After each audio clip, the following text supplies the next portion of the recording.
Current affairs के विशेष episode daily top 10 के साथ आपके बीच उपस्थित हैं और आप सभी का बहुत बहुत स्वागत करते हैं अपने यूट्यूब चैनल जीएस जॉनी में।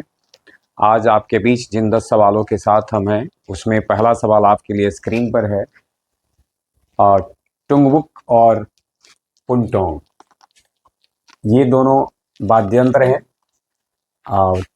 पुंटोंग पालित लेप्चा, देखिए पूरा है पुंटोंग पालित लेप्चा और टुंगवुक, इन दोनों को भी जीआई टैग दिया गया है, यानी ये म्यूजिकल इंस्ट्रूमेंट हैं जिनको जीआई टैग प्राप्त हुआ है। आपको बताना है कि टुंगवुक और पुंटोंग पालित लेप्चा को जिनको कि जीआई टैग प्राप्त हुआ है उनका संबंध किस राज्य से है, ये इंस्ट्रूमेंट किस राज्य के हैं। विकल्प है आपके लिए सिक्किम है, मेघालय है, नागालैंड है और राजस्थान है।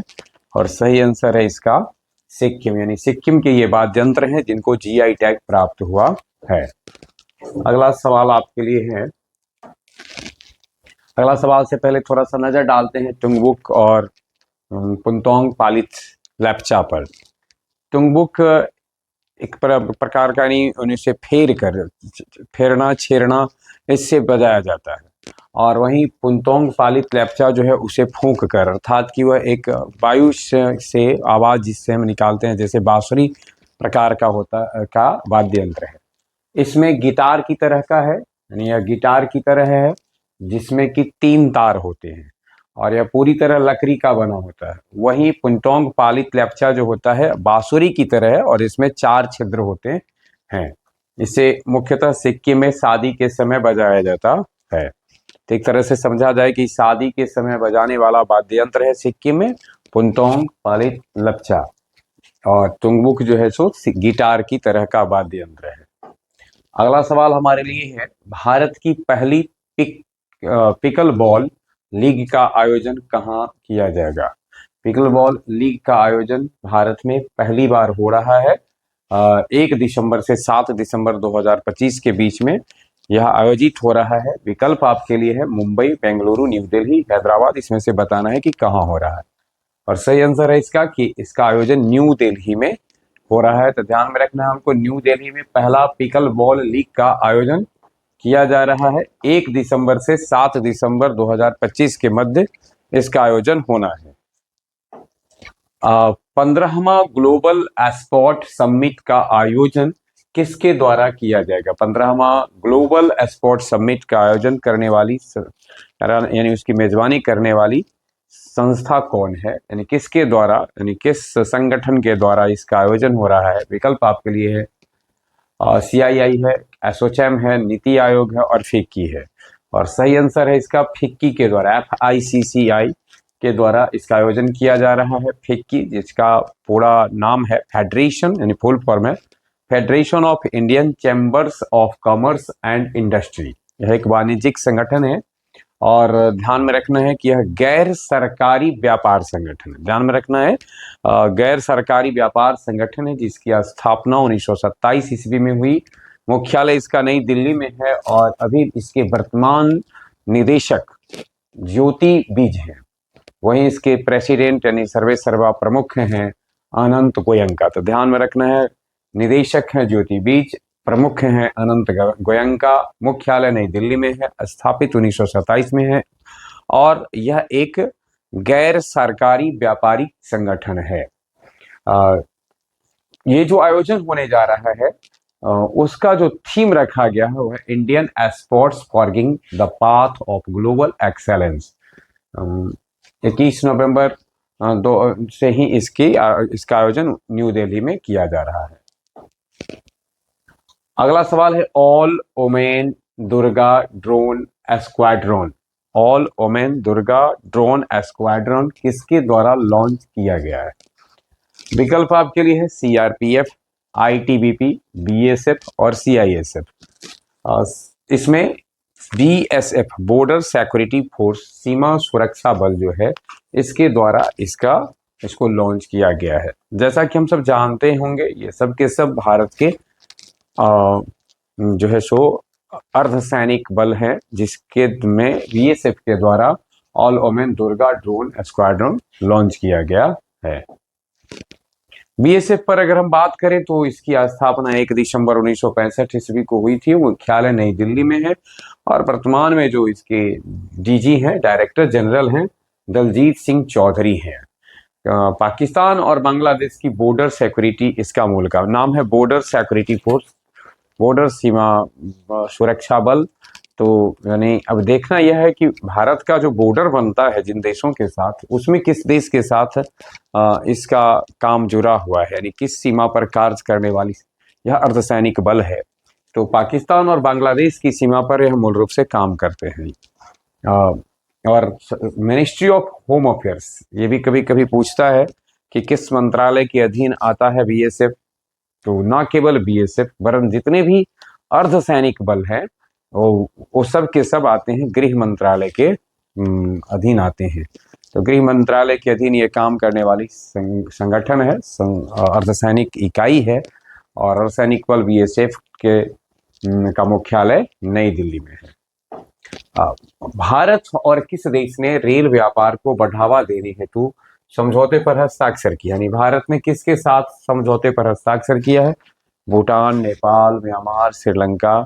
और भारत ने अपने पड़ोसी देश नेपाल के साथ रेल प्रोत्साहन हेतु, यानी रेल के क्षेत्र में बढ़ावा हेतु, व्यापार बढ़ावा हेतु एक समझौता किया है नेपाल के साथ। गौरतलब हो, नेपाल काफी चर्चित रहा है विगत महीनों में। पीछे अगर हम कुछ महीने पूर्व जाएं तो उसमें एक राजनीतिक अस्थिरता थी और राजनीतिक अस्थिरता से जो पृष्ठभूमि तैयार हुई, इसी पृष्ठभूमि में उसे एक नया प्रधानमंत्री मिला, सुशीला कार्की। सुशीला कार्की वर्तमान में नेपाल के पीएम है। राजधानी काठमांडू है नेपाल की और नेपाली रुपया वहाँ चलता है। जैसा कि हम लोग जानते होंगे कि आरबीआई ने अभी नेपाली रुपये में यानी भी ऋण देने की एक स्वीकृति प्रदान कर दी है। प्रेसिडेंट इसके रहे रामचंद्र पौडल, यानी रामचंद्र पौडल नेपाल के वर्तमान में प्रेसिडेंट हैं। और खास चीज रहा है नेपाल में, नेपाल की चर्चा हो और पर्वतारोहियों की चर्चा हो तो उनके बहुत सारे पर्वतारोही रहे हैं जो एवरेस्ट फतह किए हैं। लेकिन एक नाम जिसने कि अपने ही रिकॉर्ड को फिर से संशोधित कर उसको एक नया रूप दिया है, आप हैं कापी रीता शेरपा। कापी रीता शेरपा ने 31वीं बार माउंट एवरेस्ट पर चढ़ाई करके अपने ही रिकॉर्ड को तोड़ा है। गौरतलब हो, सर्वाधिक बार चढ़ाई करने का यह कीर्तिमान उनके ही नाम था, जिसको उन्होंने और बड़ा कर दिया है। 31 से पहले 30 बार था, अब उन्होंने इसको 31वां बार कर दिया है। 44वां भारत अंतर्राष्ट्रीय व्यापार मेला, 44वां भारत अंतर्राष्ट्रीय व्यापार मेला अभी हाल ही में कहाँ शुरू हुआ है? नई दिल्ली, हैदराबाद, अहमदाबाद, जयपुर। और इसका सही आंसर है नई दिल्ली में यह शुरू हुआ है। किससे यूनेस्को की मानव और जैव मंडल परिषद 2025-29 के लिए चुना गया है? 2025 से 29 के लिए मानव और जैव मंडल परिषद के लिए चुना जाने वाला देश इनमें से कौन है? विकल्प आपके लिए है इटली, सिंगापुर, ओमान और तुर्की। और इसमें सही आंसर है ओमान। ओमान जो मूल रूप से एक पेट्रोलियम उत्पादक देश है, इसको यूनेस्को में सम्मिलित किया गया है इस सेंस से। और हम नज़र जब डालते हैं ओमान पर, मस्कट इसकी राजधानी है, ओमानी रियाल इसकी करेंसी है और हैथम बिन तारिक वहाँ के सुल्तान है। यानी हैथम बिन तारिक सुल्तान है, ओमानी करेंसी उसका ओमानी रियाल है और कैपिटल उसकी मस्कट है। इसरो ने गगनयान क्रू मॉड्यूल के मुख्य पैराशूट का परीक्षण कहाँ से किया है? अभी हाल ही में इसरो के द्वारा गगनयान क्रू मॉड्यूल के मुख्य पैराशूट का परीक्षण किया गया है। आपको बताना है कि इसमें से कहाँ से इसका परीक्षण किया गया। विकल्प आपके लिए है जयपुर, विशाखापत्तनम, चांदीपुर और झांसी। और यह परीक्षण किया गया है रानी लक्ष्मीबाई की नगर झांसी से इसका परीक्षण इंडियन स्पेस रिसर्च ऑर्गेनाइजेशन के द्वारा किया गया। वायुसेना प्रमुख ने कहाँ न्योमा एयरबेस का उद्घाटन किया है? हाल ही में न्योमा एयरबेस का उद्घाटन किया गया है। आपको बताना है कि वायुसेना प्रमुख के द्वारा इस एयरबेस का उद्घाटन किया गया। स्थल कौन सा है, किस जगह पर किया गया है? मेघालय, सिक्किम, लद्दाख, असम, और सही आंसर है इसका लद्दाख में। लद्दाख में इसका किया गया है। और हम चर्चा उसकी थोड़ा सा करते हैं।